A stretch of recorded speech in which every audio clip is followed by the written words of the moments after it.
Hello, welcome back, guys. It looks like we're having some news from Bed Bath & Beyond. The company seems to be filing for bankruptcy, probably in the upcoming few weeks. You will see in this article here, Bed Bath & Beyond planning to file for bankruptcy.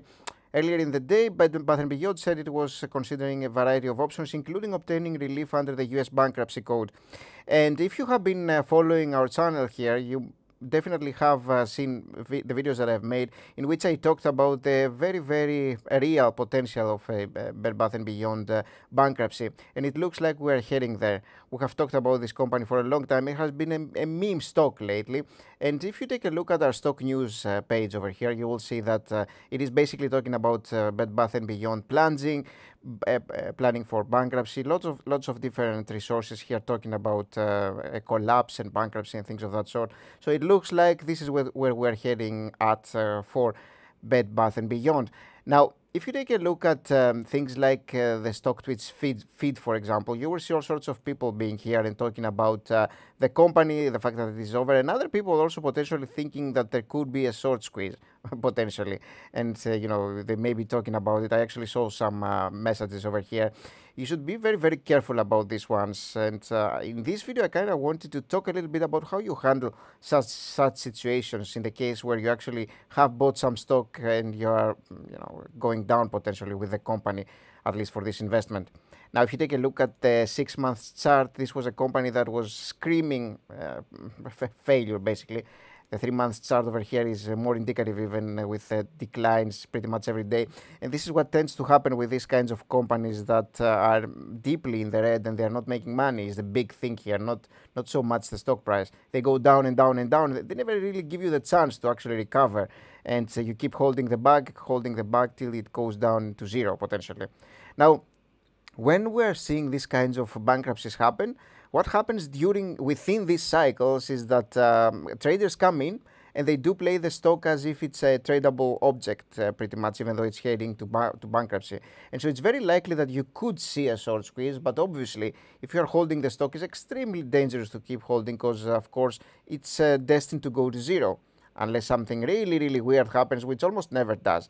So more than likely, this is heading to zero, and in between its downwards path, pretty much, you will more than likely see some days where the stock will be up like 20%, 30%. It's very likely that this will happen. Happens with most bankruptcies, frankly, but it doesn't really mean much, and you have to be super careful about this because the stock, and we have talked about it. You will see that everything is in the red. Take a look at this one. This is a train wreck over here.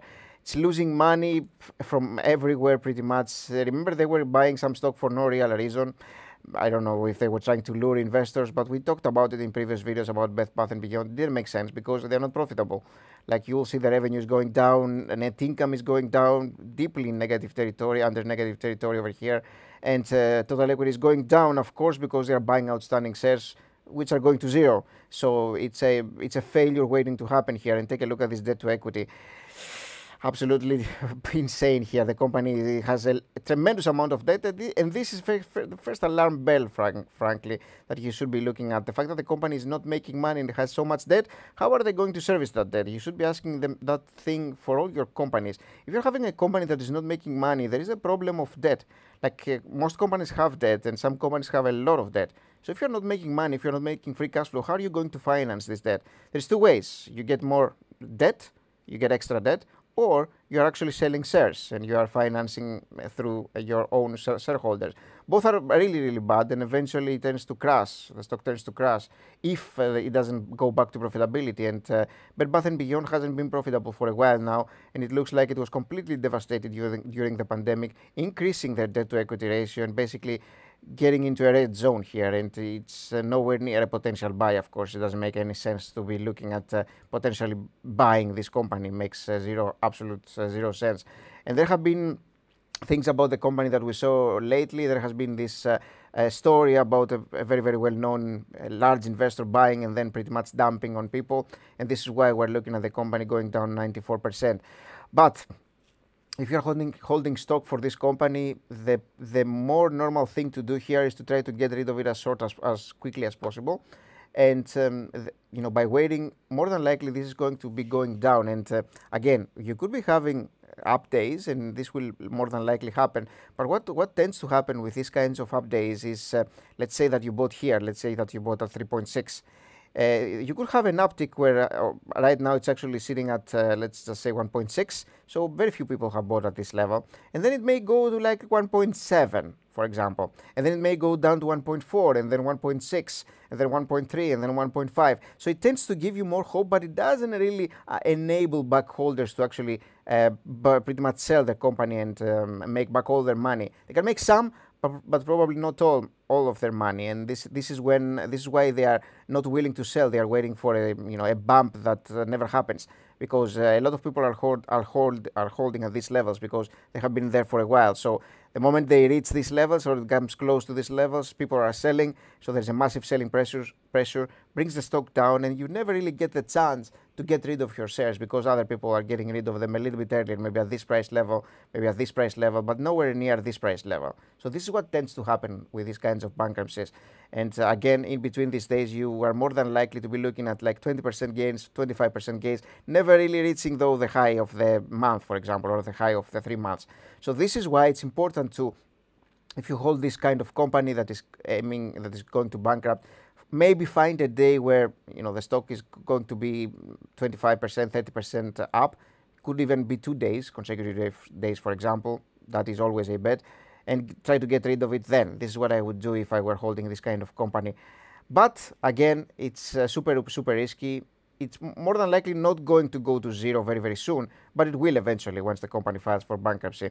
And waiting for the company to potentially reverse the situation is a very, very scary game, and it's very unlikely to happen. Almost never happens, frankly. Whatever you hear online is probably just wishful thinking.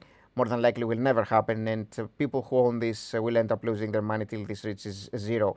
Now, when this reaches zero, in some situations, companies reform and do give maybe some warrants to their shareholders.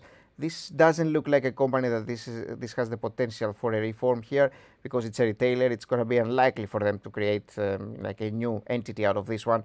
So I think that once this goes down, it will probably go down forever, and it's probably not going to be seen again. So yeah, that's what I would do if I were holding Bed Bath & Beyond. It's the same for people who actually bought that and they are losing money. But this is why it's very, very important to be looking at the financials of the company. That's what we're doing here. We're not trying to basically tell you about buying these kinds of meme companies. Stay away from these. And remember, companies like GME, for instance, GameStop, you may not feel like it because they have been going up and down for a while, but they're in similar territory. These are similar type companies. Take a look at this. Does this ring a bell? It's almost the same thing as Bed Bath & Beyond. So this is another company that is very, very scary to be holding for the same reasons. So be extra careful holding these companies, guys. This GameStop, I think, is a company that will eventually bankrupt as well, unless something happens, of course. But it's very, very close to something like Bed Bath & Beyond. So be extra careful if you're holding this one. Again, kind of the same story here. It's also going down, maybe having the same trajectory as Bed Bath & Beyond is having right now. Be extra careful. Thank you for watching. I hope you enjoyed. Remember to leave a like and subscribe. As usual, becoming a patron gives you access to this tool here, so you can follow the videos that I'm making and basically do your own research for any company. And again, thank you for watching. I'll see you in the next one. Bye-bye.